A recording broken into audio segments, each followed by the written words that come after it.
नमस्कार प्रेक्षकांनो. नशीबवान मालिकेच्या आजच्या भागामध्ये आपण बघूया.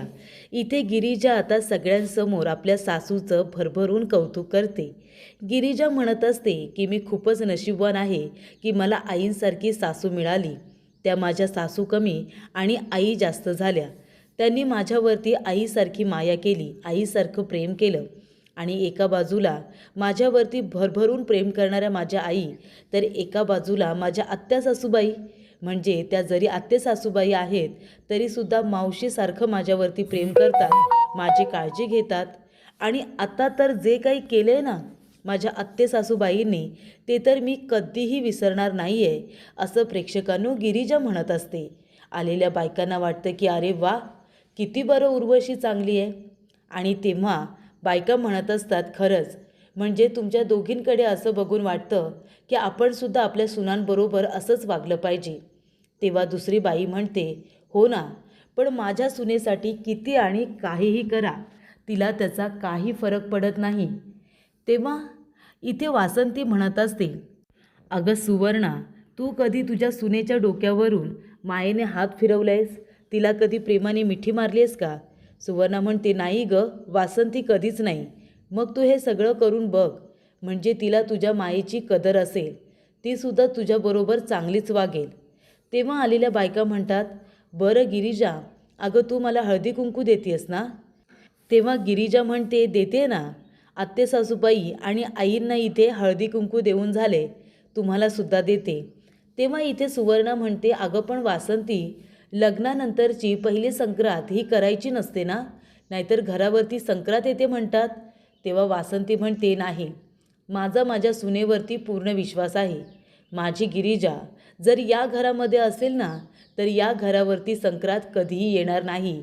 जे काही होईल या घरामध्ये सगळं चांगलंच होईल, माझा तिच्यावरती पूर्ण विश्वास आहे. नशीबवान आहे मी की मला गिरिजासारखी सून मिळाली. तेव्हा प्रेक्षकांनो, गिरिजा सगळ्या बायकांना हळदी कुंकू देते, फुलं वगैरे देते, वाण देते. आणि सगळ्यांना हळदी कुंकू देऊन झाल्यानंतर गिरिजा म्हणते की आई, झालं बरं का सगळ्यांना हळदी कुंकू देऊन? तेव्हा सुवर्णा म्हणते, ठीक आहे, आता मी जाते आणि माझ्या सुनेला जाऊन मिठीच मारते, होऊ दे काय व्हायचं ते. तेव्हा सगळ्याच बायका आता हसायला लागतात. सगळ्याजणी गेल्यानंतर इथे गिरिजाला राग आलेला असतो. गिरिजा म्हणते, आत्ते सासूबाई, आज तुम्ही जे काही वागलात ना, ते खूप चुकीचं वागलात हां. यापुढे जर तुम्ही पुन्हा अशा वागलात ना. तेव्हा वासंती म्हणते, जाऊ दे गिरिजा, झालं गेलं विसरून जा. तेव्हा गिरिजा म्हणते, नाही आई, मलासुद्धा असं वागायला हौस येत नाही, पण आज यांनी खूप मोठी चूक केली. माझ्या वडिलांचा फोटो आणून तुम्ही जी काही चूक केली आहे ना, ती करायला तुम्ही नको होती. यापुढे एक गोष्ट लक्षात ठेवा, माझ्या वाटेला जायचं नाही. किती वेळा सांगितले तुम्हाला माझ्या वाटेला जाऊ नका म्हणून, नाहीतर तुम्हाला खूप मागात पडेल आत्ते सासूबाई. आता तुम्ही तोंडावर पडलायत, पण उद्या तोंड फुटून जाईल तुमचं. तेव्हा उर्वशी म्हणते, ए तुझी हिंमत कशी झाली ग हे बोलायची? वासंती म्हणते, बास बास झालं आता तुमच्या दोघींचं. आणि ती उर्वशीकडे रागाने बघते. उर्वशी म्हणते, ए वासंती, तू तुझ्या सुनेला सांग ना शांत बसायला, लायकीत राहायचा, लायकीत राहायचं, असं म्हणून आता उर्वशी तिथून निघून जाते. त्यानंतर प्रेक्षकांनो, गिरिजा आणि वासंती दोघीजणी एकमेकींकडे बघायला लागतात. तेव्हा गिरिजा म्हणत असते, आई, किती छान बोललात हो तुम्ही आत्या सासूबाईंना, कशा गप्प बसल्या त्या. तुमच्यामध्ये हिंमत ही आली तरी कुठून? तुम्ही आधी जेव्हा हिंमत केलीत ना, त्यानंतर मलासुद्धा इथे खूपच जास्त धीर मिळाला आणि मग मीसुद्धा स्पष्टपणे माझं मत मांडायला लागले. जेव्हा इथे उर्वशी म्हणाली की इथे तिच्या वडिलांचा फोटो लागला आहे आणि तुम्ही त्या मुलीच्या हातून हळदी कुंकू लावून घेणार आहात, बघा हां, तुमच्यावरती संकट येऊ शकतं. तेव्हा वासंती म्हणते की तुम्हाला जायचं आहे तर तुम्ही जा, पण मी माझ्या सुनेच्या हातून हळदी कुंकू लावून घेणार आहे. तुम्हाला नसेल लावायचं तर तुम्ही नका घेऊ. तेव्हा प्रेक्षकांनो, गिरिजा म्हणत असते, खरंच आई, म्हणजे तुम्ही आज जी काही हिंमत दाखवली आहेत ना, त्यामुळे इथे आता घरामध्ये नक्कीच काहीतरी चांगलं घडणार. बाहेरची आणि घरातली सगळेजण आपल्याला घाबरणार हे नक्की. तेव्हा वासंती म्हणते, गिरिजा, मला नेहमीच असं वाटायचं की मला एक मुलगी असती तर बरं झालं असतं, पण तू माझ्या आयुष्यामध्ये आलीस आणि मुलीची कमी भरून काढलीस. तेव्हा गिरिजा म्हणते, आई खरंच? तेव्हा वासंती म्हणते, हो. मुलगी आपल्या आईची बाजू घेते. तिच्या बाजूने जशी खंबीरपणे उभी राहते ना, तशी तू माझ्या बाजूने उभी राहिलीस आणि तुझ्यामुळे मला हिंमत मिळाली बाळा. आता बघ ना, मी याआधी ज्या माणसांच्या समोर बोलायलासुद्धा घाबरत होते, आज मी त्या माणसांच्या समोर परखडपणे माझी मतं मांडते, त्यांना गप्प करते. हे सगळं तुझ्यामुळेच तर झालं आहे ना. तेव्हा इथे आता वासंती म्हणत असते की ठीक आहे, आता घरातल्या लोकांना धडा शिकवलास, बाहेरच्या लोकांनासुद्धा धडा शिकवायला हवं आहे ना. त्यासाठी तुला आता जावं लागेल NGOमध्ये. तेव्हा गिरिजा म्हणते, NGOमध्ये का? वासंती म्हणते, अगं तिथे ती सावी आहे, ती रुद्राला घेऊन गेली आहे ना आपल्या. मग आता गिरिजा, आई म्हणून तुला एक मोलाचा सल्ला देते, तो ऐक. आपल्यामध्ये आणि आपल्या नवऱ्यामध्ये आहे ना, असं नातं निर्माण करायचं, घट्ट नातं, की वाऱ्यालासुद्धा जाऊ देण्याची जागा ठेवायची नाही. वारासुद्धा आपल्या दोघांमधून गेला नाही पाहिजे. इथं तर ही सावी रुद्रच्या सतत मागे पुढे करत असते. तेव्हा लवकरात लवकर NGOमध्ये जा आणि रुद्रला भेट, त्याच्याबरोबर NGOमध्ये वेळ घालव. तेव्हा गिरिजा म्हणते, हो आई, मी लगेचच आता NGOमध्ये जाते. तेव्हा गिरिजा आपल्या रूममध्ये येते. हलव्याचे दागिने ती आता काढून ठेवते. त्यानंतर गिरिजा म्हणत असते, सावीचा नक्की काय नाचकाम चाललं आहे ना, ते आता मला बघायला हवं. तेव्हा तिला तो कागदाचा बोळा दिसतो. ती कागदाचा बोळा उचलते. त्याच्यावरती लिहिलेलं असतं, मुलांनी बनवलेल्या वस्तूंच्या खाली दारूचा इथे माल ठेवलेला आहे, टेम्पो नंबर 2380. तेव्हा गिरिजा म्हणते की 2380 नक्की मला ही माहिती कुणी दिली आहे? श्रीमंत दादा तर NGOमध्ये गेलेत, मग कुणी दिली असेल? पण नक्कीच कुणीतरी महत्त्वाची माहिती देण्याचा प्रयत्न केला आहे. तेव्हा ती पोलिसांना फोन करते आणि म्हणते की हॅलो पोलीस स्टेशन, हे बघा, मी तुम्हाला एका टेम्पोचा नंबर देते 2380. त्याच्यामध्ये खेळण्यांमधून इथे दारूचा माल घेऊन जाण्यात येत आहे. तुम्ही प्लीज त्या टेम्पोला पकडा. ही माहिती गिरिजानेच दिलेली असते.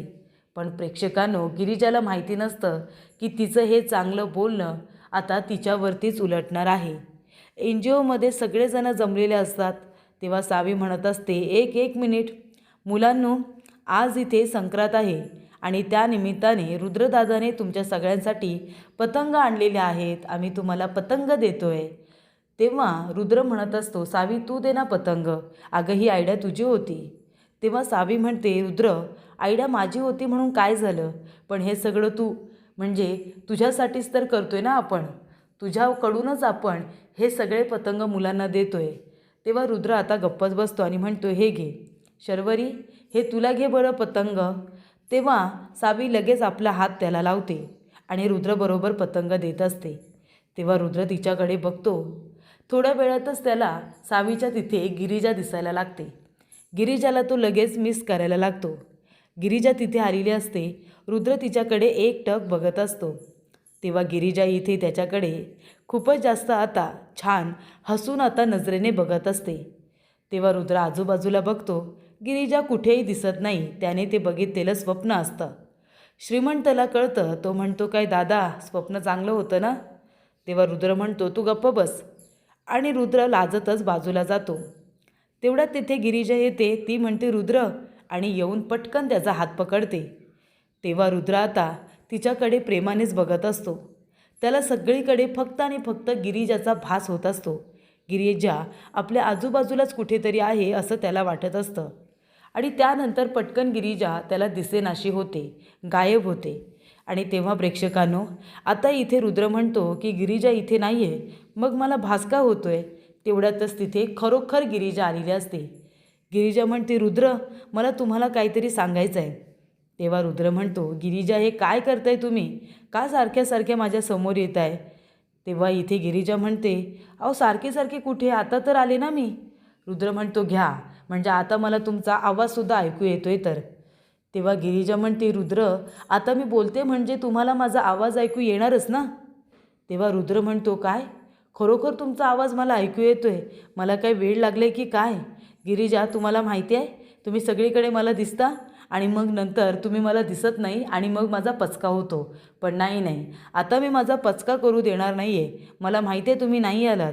तेव्हा गिरिजा म्हणते, रुद्र, अहो मी खरंच आले, मी आत्ताच आले ना. थांबा 1 मिनिट. आणि ती रुद्रला आता चिमटाच काढते. रुद्र म्हणतो, गिरिजा काय? तुम्ही खरोखर आलात?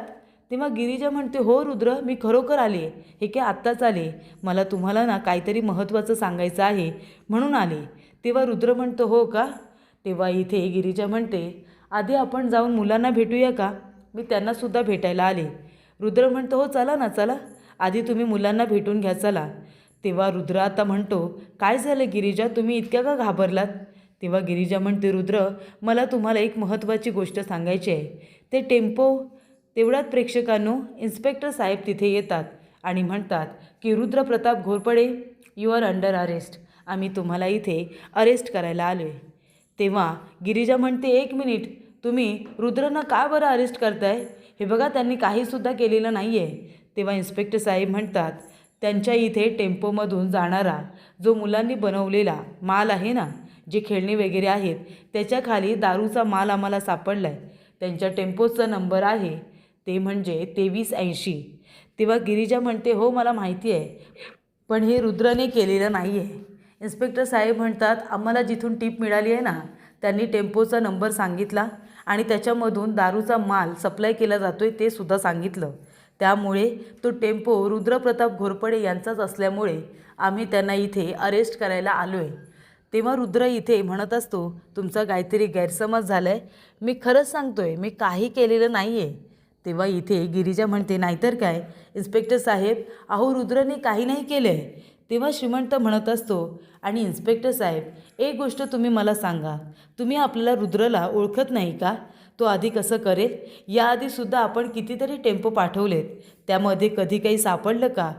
तेव्हा इथे गिरिजा म्हणत असते, हे बघा इन्स्पेक्टर साहेब, तुमचा खरंच काहीतरी गैरसमज झाला आहे. तेव्हा इन्स्पेक्टर साहेब म्हणतात की अजिबात नाही, आम्हाला ज्यांनी टीप दिली ना, त्यांनी अगदी बरोबर टीप दिली. आम्हाला सापडले की नाही दारूचे बॉक्सेस.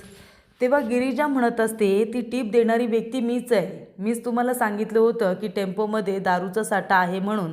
तेव्हा रुद्र म्हणतो, गिरिजा तुम्हाला कसं माहीत? गिरिजा म्हणते, रुद्र तेच तर सांगायला आले ना तुम्हाला. माझ्या रूममध्ये कोणीतरी चिठ्ठी फेकली होती, त्याच्यामध्ये लिहिलं होतं की टेम्पो नंबर 2380मध्ये दारू सप्लाय होणार आहे आणि तेच सांगायला मी तुम्हाला इथे आले होते. तर इथे हे इन्स्पेक्टर आधीच पोचले आणि ते म्हणतात की तुम्हाला अरेस्ट करतोय म्हणून. तेव्हा इन्स्पेक्टर साहेब म्हणत असतात की ती चिठ्ठी कुणी पाठवली तुम्हाला? गिरिजा म्हणते, ते मला माहिती नाही आहे की चिठ्ठी कुणी दिली, पण ती चिठ्ठी माझ्या रूममध्ये होती आणि ती माहिती मला मिळाल्यानंतर मीच पोलिसांना दिली. तेव्हा रुद्र म्हणतो, गिरिजा हे सगळं कुणी केलं आहे? गिरिजा म्हणते, मला माहिती आहे ना, हे सगळं नागेश्वर घोरपडे यांनीच केलेलं आहे. तेव्हा रुद्र म्हणतो, काय? गिरिजा तुम्ही काय बोलताय? तुम्हाला कळतंय? तुम्ही एका प्रतिष्ठित व्यक्तीचं नाव घेताय आणि हे चुकीचं आहे.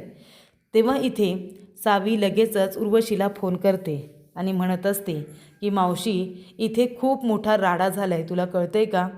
मावशी म्हणते, काय झालं काय? तेव्हा सावी म्हणते, अगं इथे इन्स्पेक्टर आलेत आपली टीम घेऊन रुद्रला अरेस्ट करायला. तेव्हा उर्वशी म्हणते, काय? पण काय झालं? त्याच्यावरती आरोप आहे की इथे NGOच्या मुलांनी जी काही खेळणी बनवली आहेत ना, जी टेम्पोने बाहेर मुंबईला जात होती, त्याच्याखाली इथे दारूचे बॉक्सेस आहेत, म्हणजे दारूचा माल आहे. तेव्हा उर्वशी म्हणते, अच्छा, आणि हे सगळं कुणी सांगितले माहिती आहे का? त्या गिरिजाने पोलिसांना फोन करून सांगितलं आणि ती आता नागेश्वर घोरपडे यांचंसुद्धा नाव घेते. तेव्हा उर्वशी म्हणत असते की वा, ही तर चांगली बातमी आहे. आता मी दादासाहेबांना फोन करून लगेच सांगणार आहे, म्हणजे दादासाहेब तिला घरातून बाहेर काढतील आणि त्याचबरोबर रुद्र आहे ना, रुद्रसुद्धा तिच्यावरती चिडेल. तेव्हा इथे आता गिरिजा म्हणत असते, रुद्र मी खरंच सांगते, मला माहिती नव्हतं की हे लोक तुम्हाला पकडायला येतील. मला आपल्या रूममध्ये ती चिठ्ठी सापडली तेव्हा हे सगळं आहे ना, नागेश्वर घोरपडे यांनीच केले, मला खात्री आहे. तेव्हा रुद्र म्हणत असतो, गिरिजा प्लीज, माझे वडील म्हणजे दैवत आहेत, दैवत, आणि तू माझ्या देवाचा अपमान केलेला मी सहन करणार नाही आहे. प्लीज तुम्ही विनाकारण माझ्या आबासाहेबांवरती हे खोटे नाटे आरोप करू नका, असं रुद्र गिरिजाला म्हणतो. तर प्रेक्षकांनो, पुढील भागामध्ये गिरिजा आता ठरवते, काहीही झालं रुद्रला इथे निर्दोष सिद्ध करण्यासाठी नागेश्वर घोरपडे यांच्या विरोधात पुरावे गोळा करणार आणि म्हणूनच ती गुंड लोकांना चकवा देत गोडाऊनमध्ये आलेली असते आणि तिथे आता लपून बसलेली असते पुरावे गोळा करण्यासाठी. आणि तेव्हा प्रेक्षकांनो, उर्वशी इथे नागेश्वर घोरपडेला फोन करते आणि म्हणते, दादा साहेब, तुम्हाला माहिती आहे का, पोलिसांनी आपल्या रुद्रला अरेस्ट केले कारण त्याच्या टेम्पोमधून इथे दारूचा माल सप्लाय झाला ना म्हणून. आणि त्या गिरिजाला तुमच्यावरती संशय आहे की हे सगळं तुम्ही केले आणि ती तुमच्या विरोधात पुरावे गोळा करण्यासाठी गोडाऊनच्या दिशेने गेले. तेव्हा नागेश्वर म्हणत असतो गिरिजा, आणि गोडाऊनमध्ये गिरिजा जिथे लपून बसलेली असते तिथून तिला बाहेर काढतो. तेव्हा गिरिजा म्हणत असते, एक गोष्ट लक्षात ठेवा, मी अजिबात घाबरणार नाही आहे. रुद्रने काहीसुद्धा केलेलं नाही. मी तुमच्या विरोधामध्ये पुरावे गोळा करेन आणि त्या रुद्राच्या समोर सादरसुद्धा करेन. कळलं का? तुम्हाला तुमच्या गुन्ह्याची शिक्षा मिळवून दिल्याशिवाय मी नाही स्वस्थ बसणार. तेव्हा प्रेक्षकांनो इथे गिरिजाचं तोंड आता बांधण्यात येतं. गिरिजाचं तोंड घट्ट बांधून ठेवलेलं असतं. तेवढ्यात तिथे रुद्र येतो. रुद्र गोडाऊनचा दरवाजा वाजवायला सुरुवात करतो. तो म्हणत असतो, गिरिजा, इथे आहात का तुम्ही गिरिजा? आणि तेव्हा प्रेक्षकांनो रुद्रचा आवाज ऐकल्यानंतर नागेश्वर, गिरिजा सगळेजण आता गप्प बसलेले असतात. नागेश्वरला या गोष्टीची भीती असते की माझ्या चिरंजीवांना माझ्या खऱ्या चेहऱ्याबद्दल काही कळता कामा नये.